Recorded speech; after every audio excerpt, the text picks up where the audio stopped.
It has been just so warm the past couple weeks, really. I know that, especially within the last few days. Yeah. You step outside, you feel it, you're like, is that a taste of summer in the air? Right? Yeah. It's going to be here fast. For sure. And of course, those summer-like storms are really not giving us a break, Tessa. No. It has been so active lately, and right now is no exception, where, again, a lot of the storms are still in East New Mexico. And let me tell you this, the ones that do become severe are really packing a punch, and the threat is twofold. One is in the flash flood warning. That criteria is going to be lasting through this evening, about 7:30 for areas south of Santa Rosa. We're talking along Highway 84, so watch out for standing water within that area, also ping pong ball sized hail to even larger than that. And this is also a severe thunderstorm, so associated with that hail is also high wind up to 60 miles per hour. Lots of lightning, as you can see. Definitely something you don't want to be stuck out in.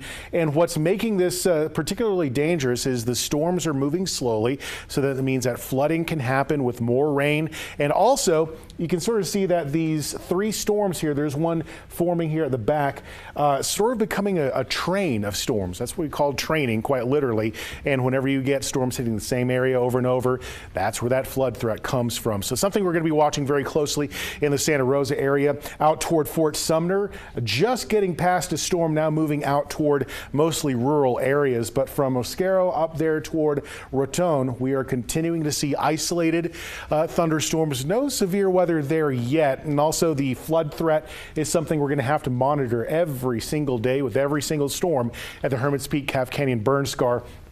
You can see that as far as rain goes, moving up toward the Pecos Wilderness and then Santa Fe. It is pulsing a little bit strong at times, but that's really just getting moderate rain on the ground. Then we start to see, well, fewer rain chances out toward the west. I mean, as I step out of the way, you can sort of see there just north of Vaughn. Within that area, we're getting some pretty good rain, but here in central New Mexico, not quite happening. So because a lot of that moisture still is stuck over eastern New Mexico, that flood watch remains in place until 9 o'clock tonight because of those very saturated soils. Flood threat continues while the isolated thunderstorm, well, that chance is going to start to go down overnight. We're expecting the storms not to last quite as long as they did this morning and overnight last night. Severe storms possible once again across eastern New Mexico. Some of that spreading up toward the Hermit's Peak Calf Canyon burn scar, so we'll be watching for flooding.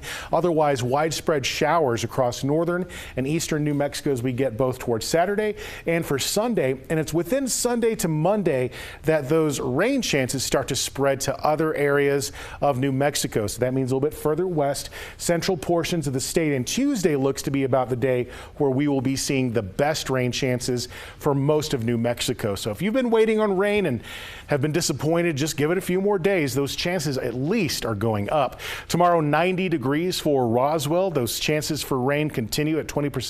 We're going to be seeing it sort of moving back and forth between 20 and 30. As we get toward next week. About 85 degrees for Truth or Consequences, 77, and a lot of sunshine tomorrow for Silver City. The Northwest looking mostly dry. A few isolated storms are in the forecast in Farmington, but those rain chances still remain low until at least next Tuesday. Across the North Mountains for tomorrow, isolated storms and nature, but you can see Saturday to Sunday, those rain chances really go up, especially into the middle of next week. The Northeast for tomorrow, another zone that we'll be watching for heavy rain and also for the possibility of severe storms. The East Mountains into Albuquerque looking relatively dry. We're going to be seeing those daily clouds sort of popping around just like they do during monsoon, but I don't think that the rain chance is going to be the highest for the next few days. Going to have to wait until the beginning of next week for both Rio Rancho and Albuquerque to get a little bit more moisture in the forecast. All right.